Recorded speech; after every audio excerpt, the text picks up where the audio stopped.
बच्चों प्रश्न 5वां दिया है कि एक आयताकार बाग जिसकी लंबाई चौड़ाई से 4 अधिक है। आयताकार बाग का अर्ध परिमाप 36 है, तो हमें बाग की विमाएं बताना है, मतलब लंबाई और चौड़ाई बताना है।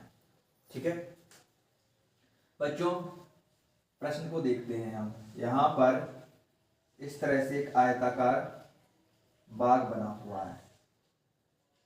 ठीक है, इस तरह से एक आयताकार बाग है।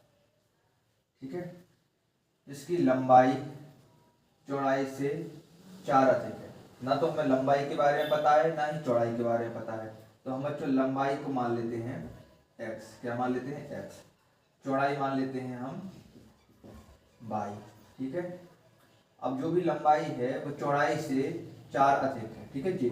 ठीक है बच्चों, अब यहाँ पर देखते हैं हम क्या मानते हैं। माना कि आयताकार बाग की लंबाई क्या मान लेते हैं? x। चौड़ाई क्या मानेंगे? y। ठीक है, चौड़ाई हमने y मान ली। अब बच्चों अगर हम इनको बराबर रखें इस तरह से, तो क्या कह रहा है कि जो लंबाई है वो चौड़ाई से 4 अधिक है। कौन? लंबाई। लेकिन यहाँ पर बराबर लगा हुआ है, तो हमें यहाँ पर जब बराबर है तो इन दोनों को हमें बराबर करना पड़ेगा। लेकिन प्रश्न में दिया है कि ये 4 अधिक है। किससे? इससे। इससे यह 4 अधिक है, तो हम चौड़ाई में 4 अधिक कर देंगे ताकि ये क्या हो जाए? इक्वल हो जाए। ठीक है बच्चों, अब हम अगला स्टेप क्या फॉलो करेंगे?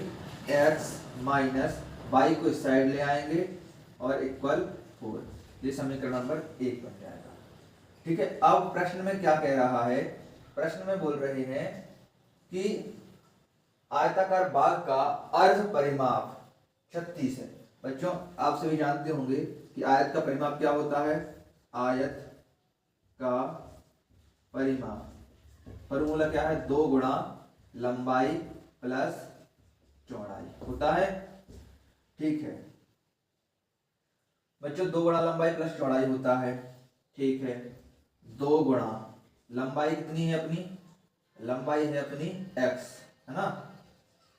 चौड़ाई कितनी मानी थी? y। ठीक है बच्चों, आयत का परिमाप जब 2 गुणा लंबाई प्लस चौड़ाई होता है तो अर्ध परिमाप क्या होगा? जी तो है पूरा परिमाप, है ना। अर्ध परिमाप का मतलब होता है आधा परिमाप। तो अर्ध परिमाप के लिए आप 2 का भाग दे देंगे। अर्ध परिमाप होगा 2 गुणा लंबाई प्लस चौड़ाई में आप 2 का भाग देंगे। ठीक है, तो कितना आएगा? x plus y. अर्ध परिमाप कितना होगा? x plus y. लेकिन प्रश्न में यहां पर हम कर देते हैं, लेकिन प्रश्न में क्या दे रहे हैं? अर्ध परिमाप 36। क्या दे रहा है? 36। तो अर्ध परिमाप कितना होगा? x plus y equal 36। इसको समीकरण नंबर 2 मानो। ठीक है बच्चों, अब क्या करेंगे हम? अब समीकरण 2 हो गया और ये है 1।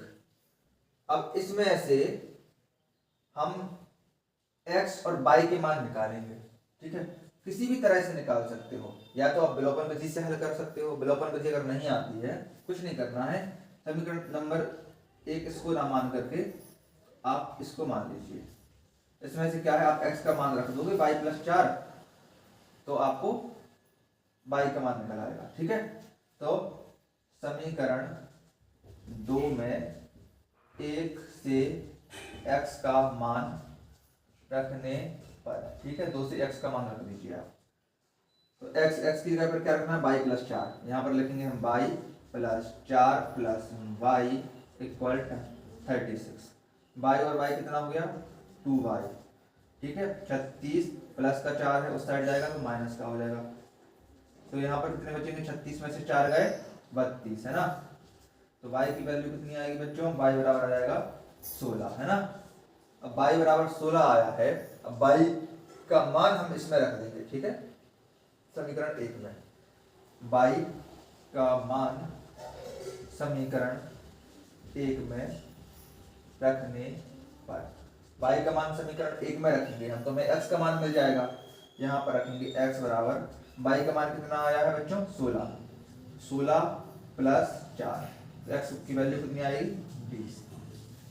यानी कि जो हमारी लंबाई, हमने x किसको माना था, लंबाई को, तो हमारी लंबाई कितनी आ गई 20, और चौड़ाई कितनी होगी बच्चों, चौड़ाई हमने 22 माना था चौड़ाई को, बाई कितना है 16, तो चौड़ाई कितना है 16। अब प्रश्न में दे रहे हैं कि लंबाई चौड़ाई से 4 अधिक है। अब देख सकते हो चौड़ाई से 4 अधिक है ना लंबाई, तो इस तरह से हमारा आंसर